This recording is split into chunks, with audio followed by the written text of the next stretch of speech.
Welcome to my YouTube channel. So I solve one question from General Aptitude of NET 2020. So the question is, the figure shows temperature and salinity of 4 samples of water. Which one of the samples has the highest density? We collect 4 samples of water and according their salinity and temperature, we replace at that point. So this is sample A, sample B, sample C, sample D, and this is the graph, x-axis temperature and this is salinity. So this was very simple question. So let's solve. So we have to know the relation between density and temperature and between density and salinity.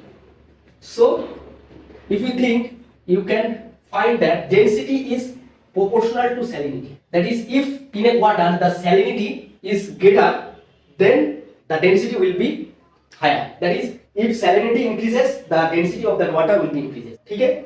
And the density is inversely proportional to temperature. How? Let us consider this is water with higher density. Now there is a constant temperature. So whenever we increase the temperature, the density will decrease. So whenever we increase temperature, density will decrease. That is, density inversely proportional to temperature. So from these two relation, we can solve this question. So from sample A and B, you see that this is same. That is, salinity is same. So A and B, salinity same. Salinity same. So we will compare with temperature. So B has more temperature than A.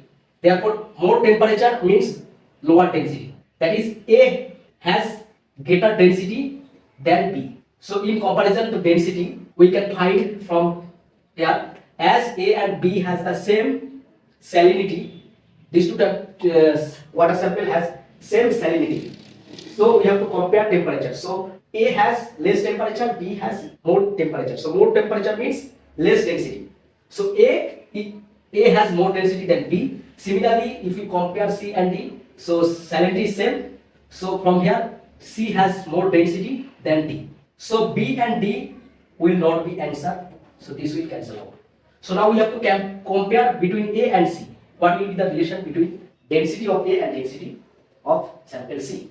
So if we compare this A and C, so you can see, so this is the temperature. So these both samples has same temperature. Temperature same, so we have to compare with salinity. So it has less salinity, this has more salinity. So salinity, more salinity means more density, as density proportional to salinity. So A has more density than C. So A has more density than C. So A will be the answer. So this will be the answer. This was a very easy question. So first we compare AB, as salinity same. So temperature less will be density more. That's why A greater than D. Similarly C greater than D. And now we compare with A and C. As temperature same. So whose salinity is higher, that sample has the more density. That's why A has more density. So the highest density will be of sample A. That is answer 1. First one is correct. So if you like it, please subscribe my channel and share with your friends. I will solve more questions from General Aptitude. Tab tak, keep learning, keep watching. Thank you very much.